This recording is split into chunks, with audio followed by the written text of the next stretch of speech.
Good morning. First of all, I want to say thank you to everyone who helped out with the front lawn giveaway yesterday. Yesterday we didn't have as many people show up from the community as we sometimes do, but we do this as one way to reach out into our community and to show love and to help people and to serve, right? And we have a lot of fun while we do it. Sorry, I just had to embarrass Eva for a second there. I bring this up because it connects very well with what we're going to talk about today. First, I have a bit of a confession, though.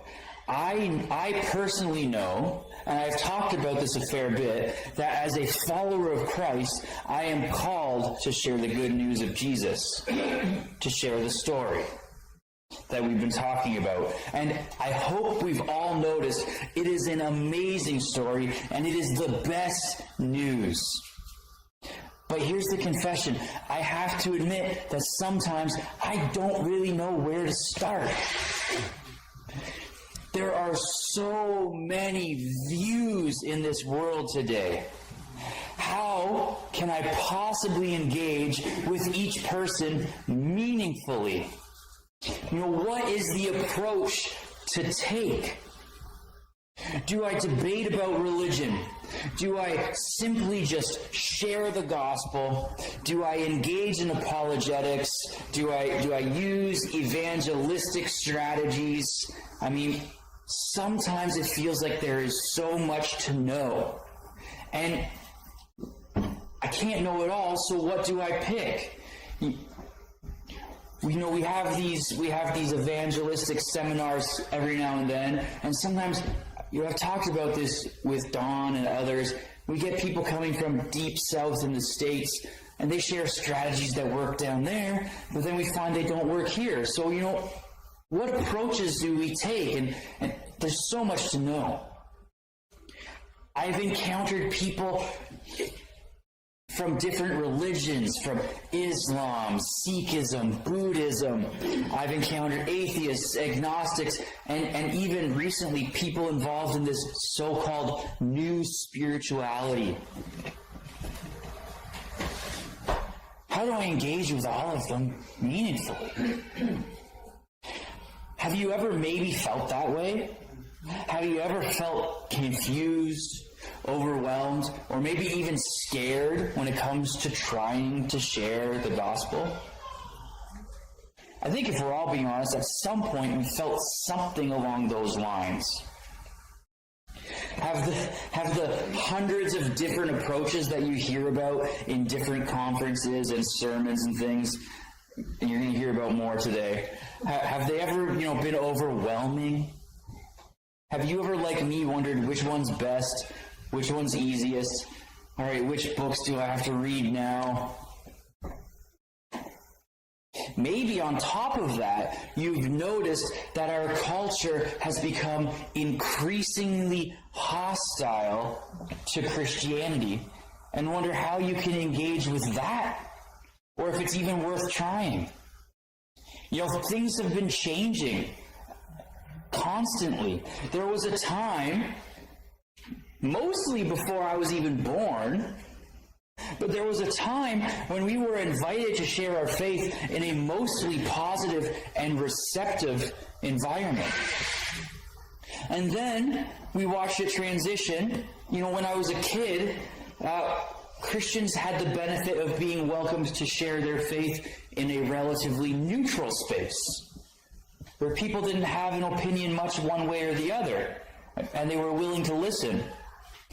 But now, we aren't usually even invited to share, and when we are, it's usually to a rather hostile audience. What do we do? Now, as usual, I think that we can find the best answers to these problems in Scripture.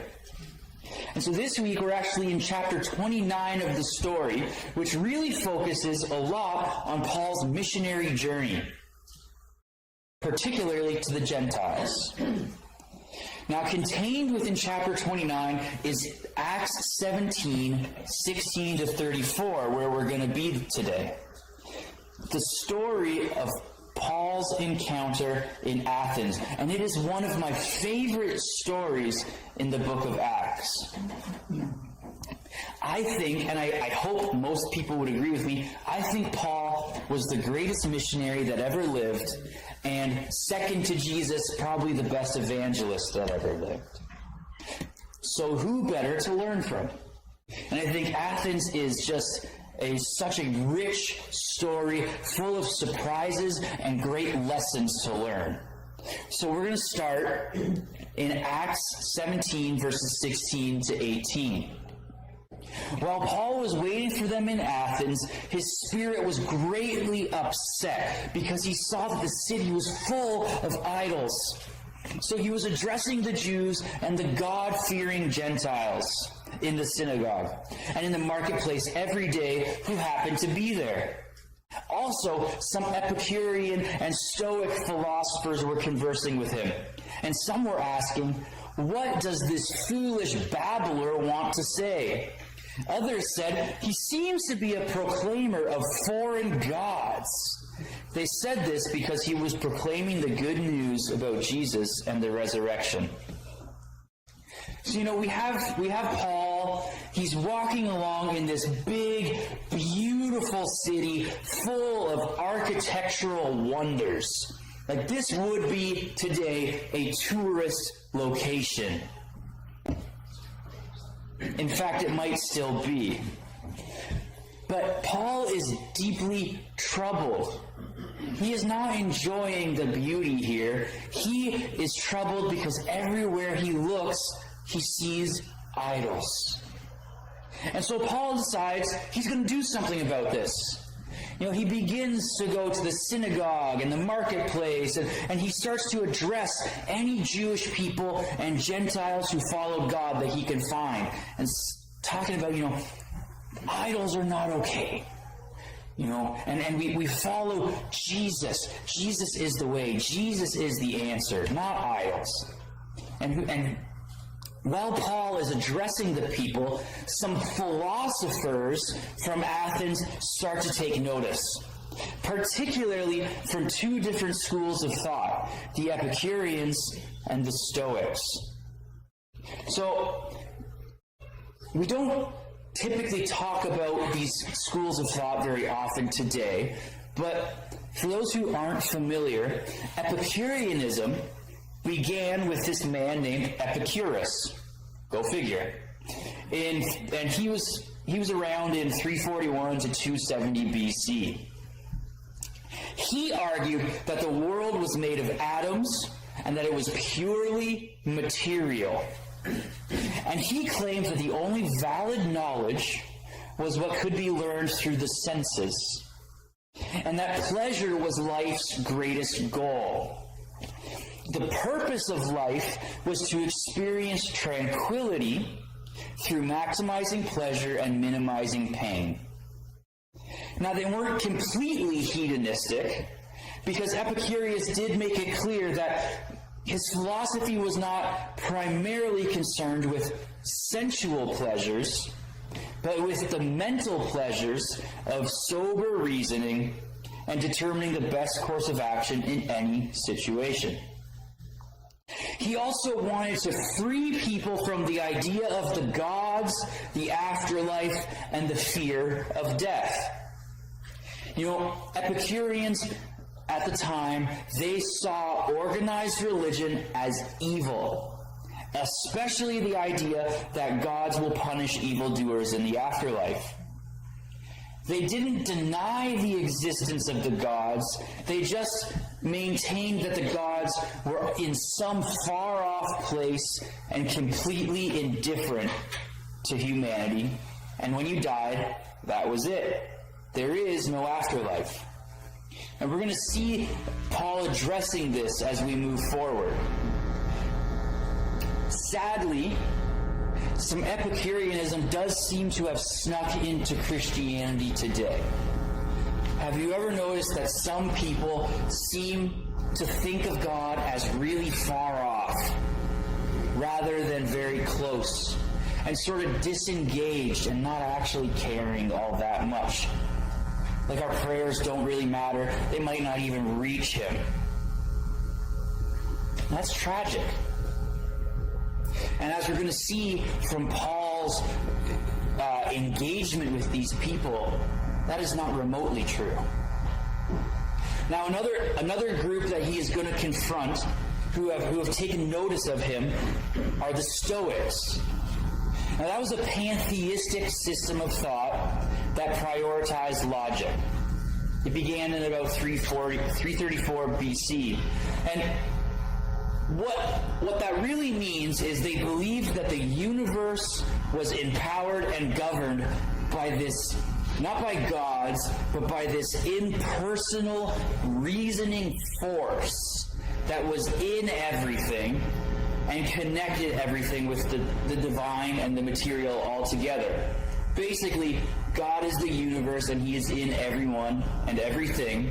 And this is kind of fascinating, but they called this force Logos, or God of the world. Now, you may have noticed that this term comes up in the Gospel of John. Paul seems to redefine that term in light of Christ to show that the true Logos, the true governing force, is not some impersonal guiding thing. Christ as Logos is supremely personal, and he is a divine answer to the problem of sin and death.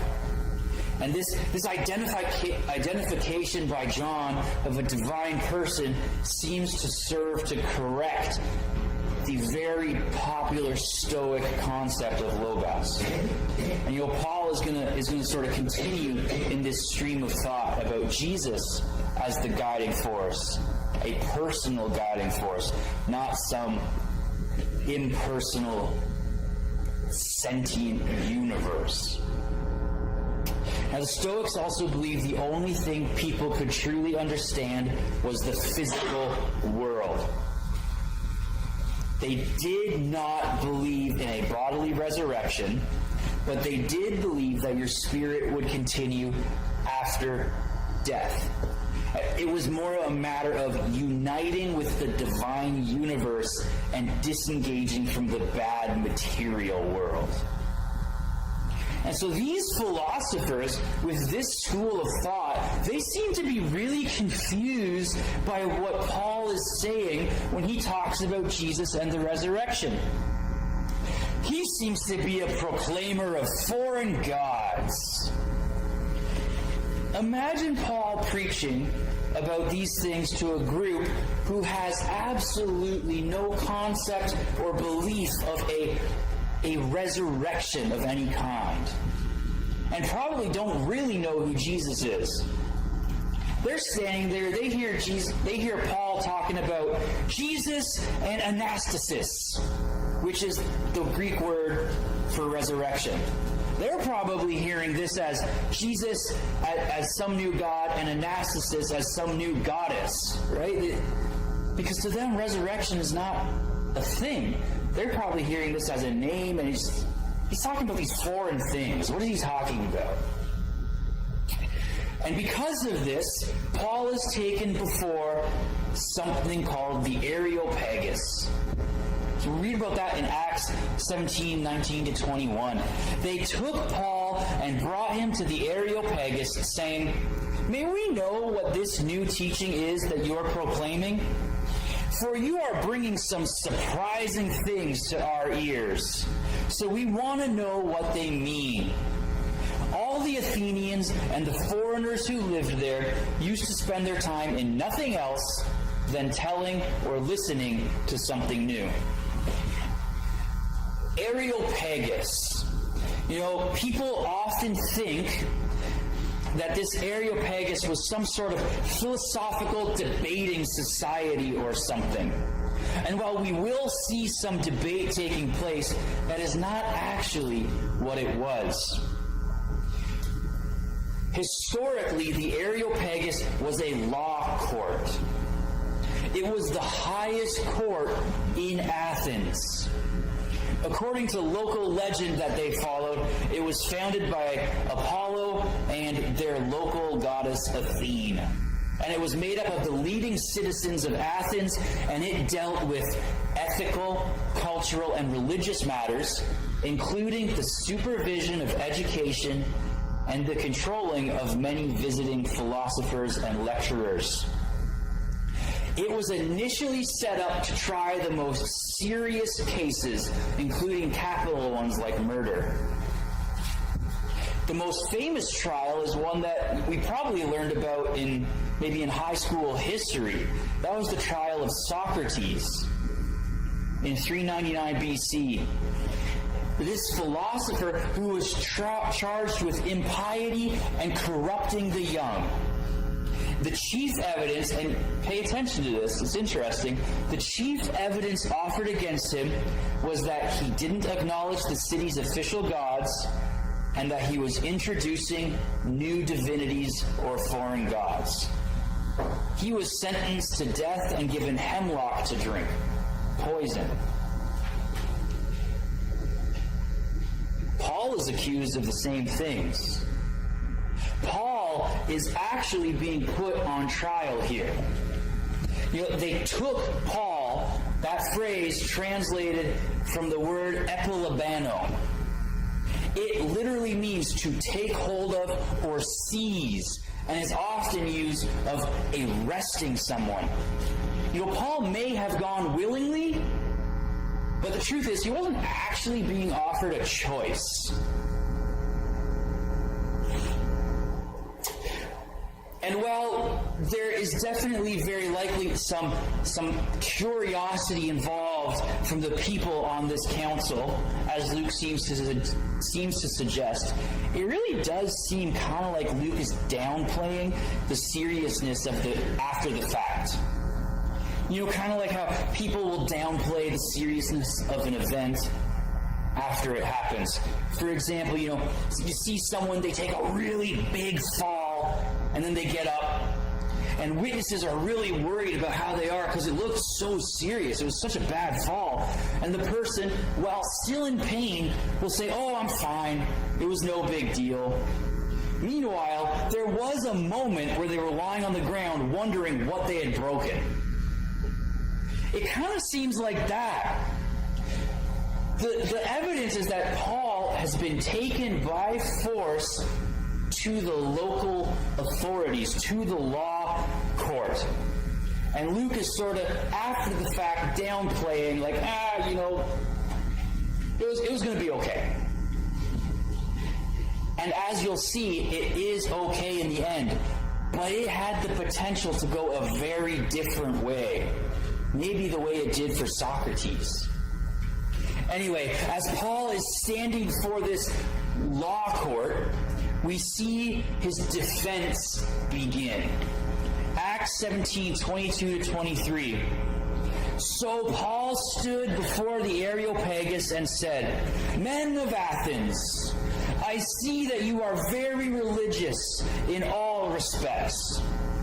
For as I went around and observed closely your objects of worship, I even found an altar with this inscription, 'To an unknown God.' Therefore, what you worship without knowing, this I proclaim to you." What is Paul really doing here? On one hand, Paul is beginning by referring to the local culture and starting with the altar of an unknown God, and he even quotes one of their famous Greek poets named Aratus.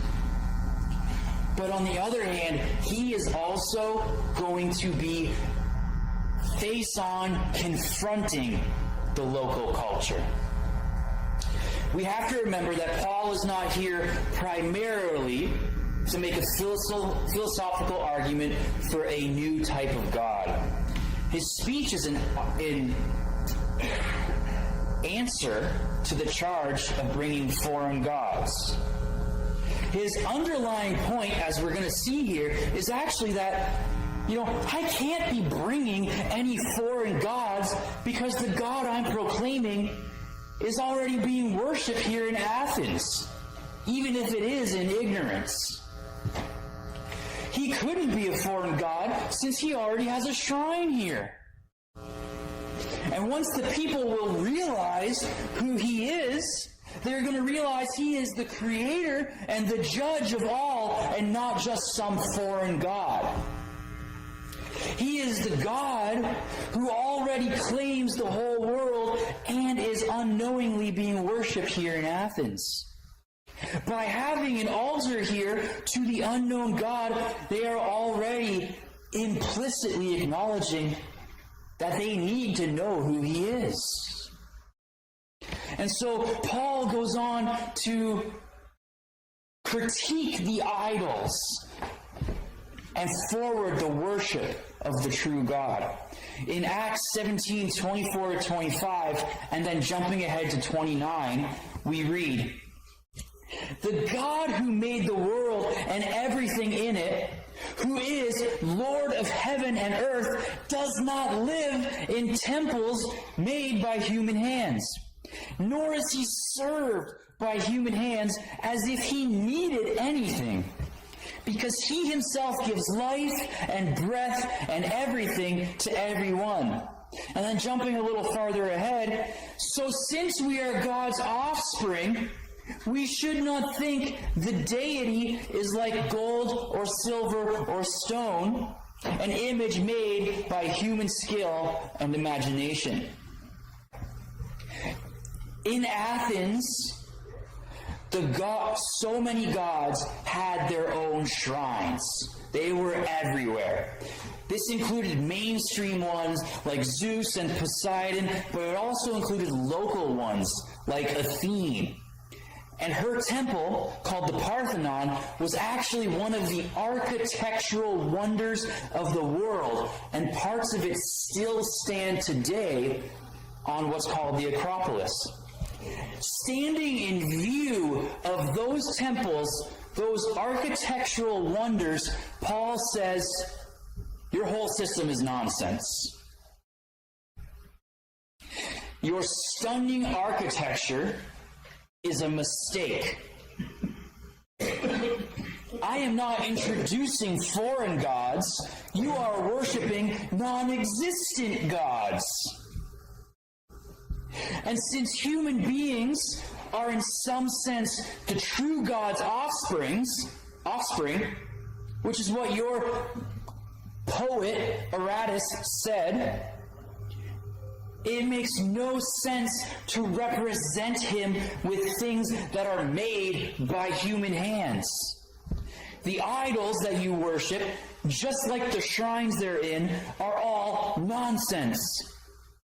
And in 1 Thessalonians 1:9, while talking about this sort of situation, Paul insisted that when someone became a follower of Christ, they turned from idols to serve a living and true God. His point to them is, these idols that you worship, they are just a comedy, a parody of the truth. Yes, the sun is powerful and important. Yes, the sea is powerful and important. Erotic impulse is powerful and important. However, Zeus, Poseidon, Aphrodite, they don't exist. They are just parodies of the good provision of God the Creator. And he goes on in verses 25 to 28, not only to critique idolatry, but to outflank the philosopher's way of thinking. He says, "Nor is he served by human hands as if he needed anything, because he himself gives life and breath and everything to everyone." And then continuing, he says, "From one man he made every nation of the human race to inhabit the entire earth, determining their set times and the fixed limits of the places where they would live, so that they would search for God and perhaps grope around for him and find him, though he is not far from each one of us. For in him we live and move about and exist, as even some of your own poets have said, for we too are his offspring. That's the quote from Aratus that I mentioned. And so Paul right now is addressing the schools of thought of the Stoicism, the Epicureans, and even the followers of Plato. He is now saying, you guys are all wrong. As mentioned, the Stoics replaced this big pantheon of gods with one sort of divine force in everything and everyone.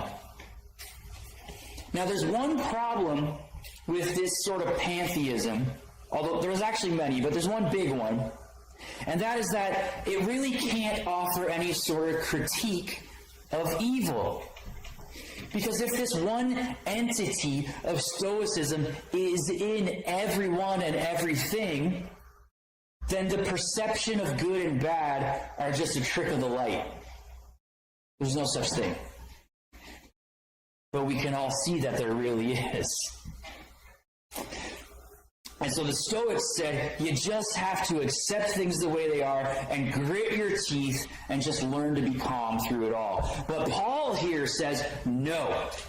Yes, God is in fact all around us and very close. But he is different from us, and he approaches us in love, wanting a relationship. And he does know that things are in fact messed up. There is good and evil. And he is one day going to fix that. And then, in answer to the Epicureans, who, as we said, believed that gods existed, but are a long way away, and don't intervene down here, they maintain that the world developed all on its own, teaching the original sort of evolutionary doctrine that was adopted in the 18th century. And they taught that there was no point praying because they didn't hear, they didn't answer. When you died, there's nothing left.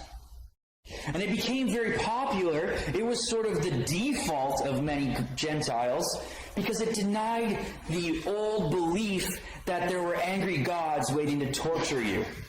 And that appealed to them. And Paul's response to this school of thought is to speak about a creator God who was actively involved in our creation, who lovingly created everything, and who is in fact very close to us and not far off. And that he wants to dwell with us and have relationship with us. In verse 27, he says, you think the gods are far off, but this true God who lovingly created us is not far off from each of us. And then he continues to sort of address the Plato's school of thought, which said,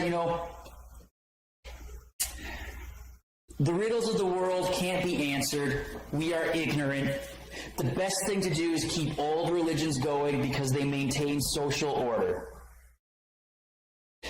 Paul addresses that way of thinking in verses 30 through 31. He says, therefore, although God has overlooked such times of ignorance, he now commands all people everywhere to repent because he has set a day on which he is going to judge the world in righteousness by a man whom he designated, having provided proof to everyone by raising him from the dead.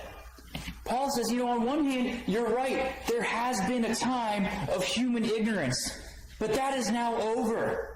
The truth has been revealed to us in this man, Jesus, and he is going to solve it all. And now God is saying, I'm not overlooking your ignorance anymore. you need to repent in light of these newly revealed promises, and I'm going to set everything right. And God is doing this by appointing Jesus to be judge of the living and the dead, raising him from the dead.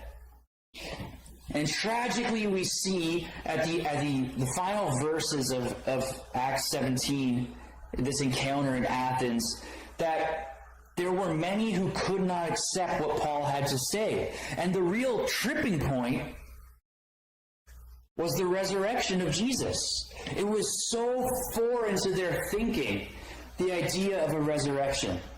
And you know what? Today, that is very often a tripping point for people when we share the gospel. One of the keys is convincing people that the resurrection truly happened. But we do also see that some did listen to Paul, and they did accept what he had to say. Now, I have to continue by saying there is never going to be one guaranteed method that's always going to work in sharing the gospel. You're going to, just like Paul, have times where it works and times where it doesn't. But there are some really good lessons and methods we can learn from Paul's encounter here.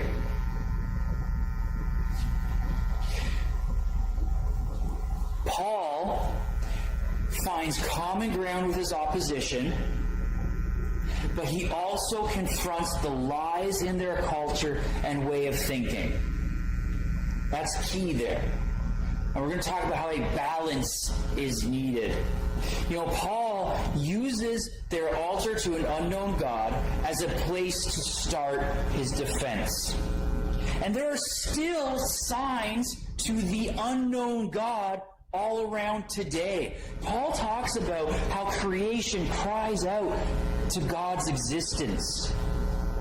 There are certain big themes in life that people across all cultures and time have known are important, but find difficult and confusing.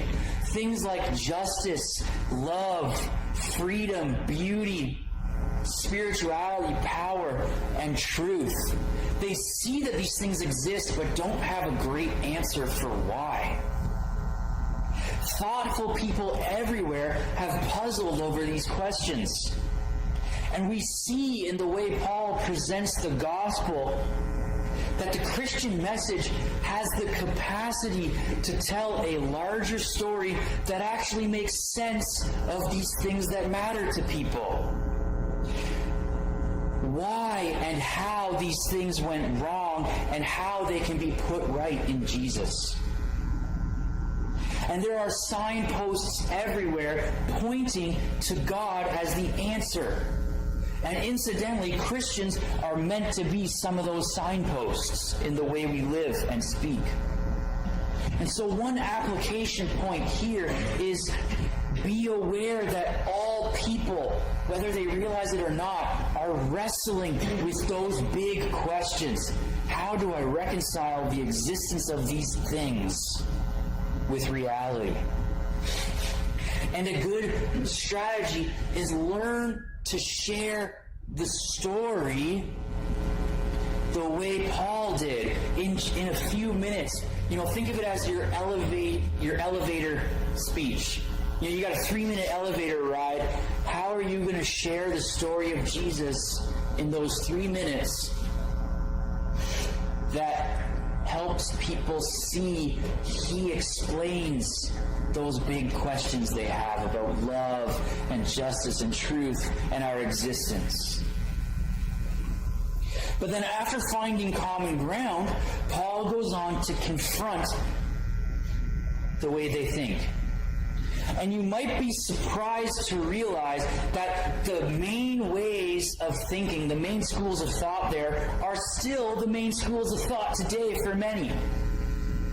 Modern secularism that is so popular today is just Epicureanism, with some scientific footnotes added and the myth of progress. You know, The idea that the world under its own steam is constantly getting better and better despite all evidence to the contrary. For many, the gods or God are absent, leaving the world to run all on its own, either because they don't care or they don't exist. When you're talking to those people, take the same approach as Paul. Speak of a God who did in fact create everything lovingly. He was involved, and he did it because he is not far off and impersonal, but because he wants a relationship with us. Stress that God is close and that he loves them. You know, the newer forms of paganism that we see popping up today, there are things like idol worship. Idol worship is still everywhere, even if it's not recognized as such. You know, for example, in 2023, there was a new survey that showed more and more Americans than ever view money as the primary force in life. You know, the ancient god of Mammon is still being actively worshipped in society today.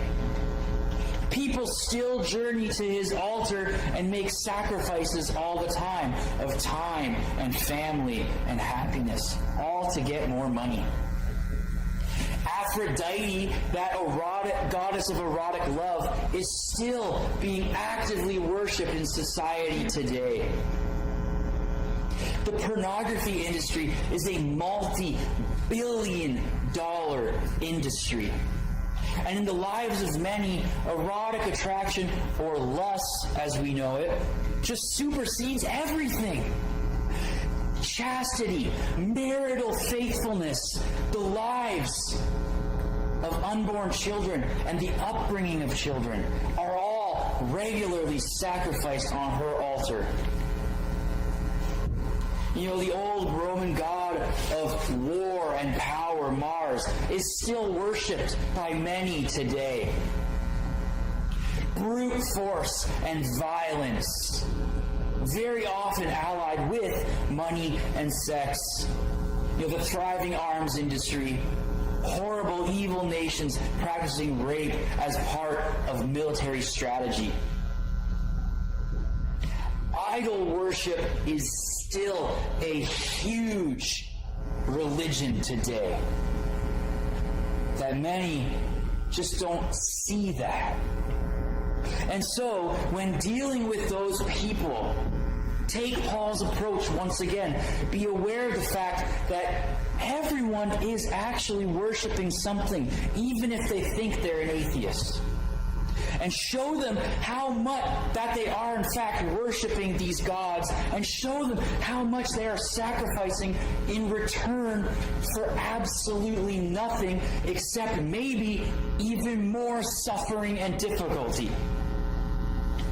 And demonstrate how the worship of the true God is far more fulfilling and rewarding. And demonstrate that by being people of joy and peace. Things that are lacking so much in those who chase after idols. And finally, we still see pantheism popping up today, much like the Stoic way of thinking, in New Age religions and in the new spirituality. It's just Stoicism under a new skin. You know, just last week, I was sitting in a coffee shop talking to a young woman, and I asked her what spiritual beliefs she had, looking for some common ground. And she told me that she believes essentially that the universe is God, that it is in everything and everyone, connecting it all, and that people can pray to it and manifest what they want in reality. You know, as Solomon said, there is nothing new under the sun. And you know what? Sometimes the old strategies of Paul are still the best in addressing these old schools of thought that just keep popping up. Ask those people, can you explain the existence of evil in your way of thinking? They can't. Because if God is in everyone and everything, there is no such thing as good and evil. But there very obviously is. And then explain to them that yes, God, there is a God, and He is in fact all around us. But He is different from us. He is not us. He is greater than us, and He is totally good, and He loves us personally. And there is, in fact, evil, and it is because of our choices to turn away from God. But God has a solution for that.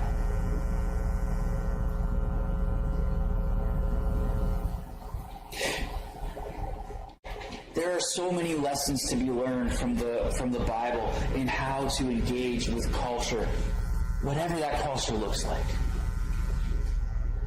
Possibly one of the most important lessons to learn from Paul's encounter here is that the good news can take on and recontextualize anything that the pagan world can come up with. Any philosophy of thought that the pagan world can come up with, we can take, we can probably find some common ground with it, and we can reshape it to explain how, no, the truth is far better than that.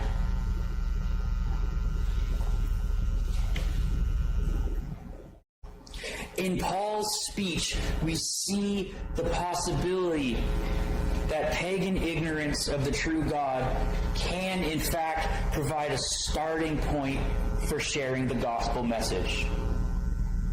You know, in drawing out the altar to the unknown God. And then in critiquing their culture of idolatry and their schools of thought and showing them how the worldviews just don't work. But it all finds a good answer under Jesus. Christians today will often struggle with Paul's approach. You know, we'll either be so afraid of idolatry that we don't notice the altars to the unknown God, leading against and warning against attempts to see glimpses of God in the sunrise or the smile of a child. And others are so eager to embrace and affirm anything that looks vaguely religious that we often ignore or forget the real problem of idolatry. And some today, tragically, are so eager to engage with contemporary philosophy and culture that they forget how the biblical story actually works and produce a new, philosophically framed version of the faith that has occasional biblical decoration added in. And others are so eager to proclaim the gospel, the biblical story just as they see it, that they ignore the challenge to engage with contemporary culture and ideas. The key here is that we need a prayerful, balanced approach. You know, we look at how Jesus approached people, and we look at Paul's encounters, like in Athens, and we learn from them, but we pray about them, and we seek God-given balance in how we do it. You know, we make sure that we are aware of the biblical story and hold true to it, not compromising it. But we also do our best to be aware of and engage with the current culture, to be relevant and look for ways to contextualize that culture and explain it using the gospel. Say, this is the truth. You might have caught glimpses of it, but it's been distorted. Here's the reality.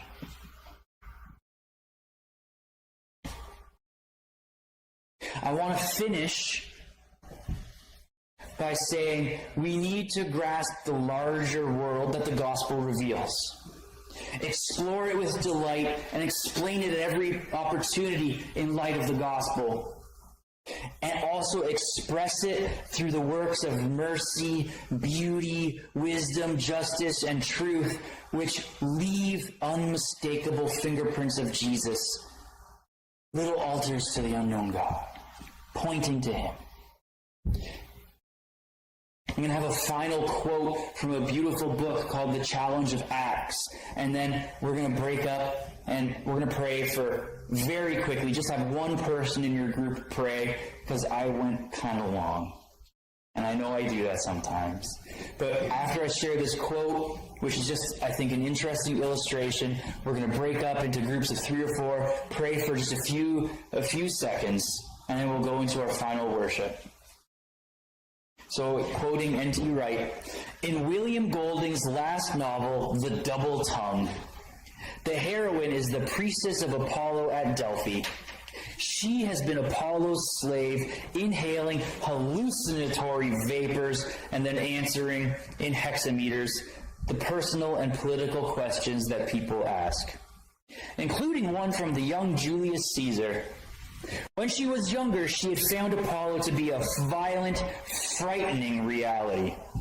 But for years now, she has felt the old gods withdrawing, disappearing, leaving behind them a void. But that void, that unknown, has somehow seemed to be full of gentle mystery. In her old age, the rulers of Athens, grateful for her long service at Delphi, write to say they want to put up a statue of her. And she thinks back to this unknown, after the wild pagan gods had disappeared. A sense of something different, inexplicably tender and benign. No, she says, don't put up a statue to me.